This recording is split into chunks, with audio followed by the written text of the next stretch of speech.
আসসালামু আলাইকুম ওয়া রাহমাতুল্লাহ।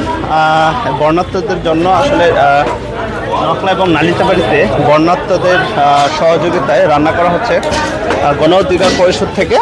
আর তার হচ্ছে এই রান্নাতে ব্যবহার করা হয়েছে আমাদের হলুদ, মরিচ, জিরা, ধনিয়া থেকে শুরু করে প্রত্যেকটা সরঞ্জাম, এবং কি এখানে দেওয়া হয়েছে খাঁটি সরিষার তেল। ওই যে এখানে আরেক ইয়ে আছে, তো এখানে আমাদের এখানে 4 রকমের মশলা আছে, যেমন এই যে হলুদ, আরেকটা নিয়ে আসছি হলুদ গুঁড়া, তারপরে হচ্ছে ভাজা ধনিয়ার গুঁড়া, তারপর হচ্ছে এই যে এটা হচ্ছে ভাজা জিরার গুঁড়া, এবং কি এটা হচ্ছে মরিচের গুঁড়া। তো আমরা প্রত্যেকটা উপকরণ দিয়ে এগুলি রান্না করা হয়েছে। তো বিমাকা ফুড স্টোর বর্ণাঢ্যদের সহযোগিতায় অবশ্যই সবসময় থাকে, এবং ফেনী এবং নোয়াখালীতেও, কুমিল্লাতে বিমাকা ফুড স্টোরের সহযোগিতায় সসপ্যান সহ অনেক কিছু সরঞ্জাম দিয়ে তারা সাহায্য করেছে। বিমাকা ফুড স্টোর ইনশাল্লাহ বাংলাদেশের সর্বপ্রথম, এবং কি আমার মনে হয় যে এটাই সর্বপ্রথম নয়, অনেক সময় তারা বর্ণাঢ্যদের পাশে থেকেছে। দেশে অতি ক্লান্তি লগ্নে তারা সবসময় পাশে থেকেছে।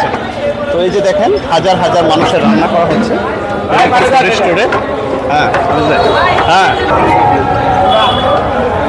তো এইভাবে আমাদের বিমাকা ফুড স্টোর ইনশাল্লাহ, এই যে দেখেন কত সুন্দর রান্না হচ্ছে, হলুদের কালার কি আসছে, এভাবে আমাদের রান্না হচ্ছে প্রতিনিয়ত। বর্ণাঢ্যদের মানুষের খাবারে আমাদের বিমাকা ফুড স্টোর সবসময় পাশে ছিল। দেশের ক্লান্তি লগ্নে, প্রত্যেকটি ক্লান্তি লগ্নে আমাদের বিমাকা ফুড স্টোর আমাদের মানুষের পাশে ছিল। তো আমরা যেন আরও মানুষের পাশে থাকতে পারি, তার জন্য আমাদের পণ্যগুলি অবশ্যই আপনারা করবেন, অবশ্যই ক্রয় করে মানুষের সাহায্যে এগিয়ে আসবেন। তো আমরা আসলে প্রত্যেক সময় চেষ্টা করি আমাদের মশলা এবং তেল, আমরা যা কিছু আছে তা দিয়ে আমরা হেল্প করার জন্য।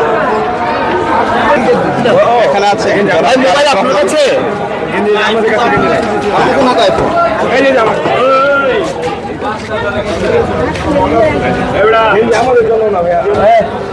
আরেকটি পাতিল দেওয়া হচ্ছে,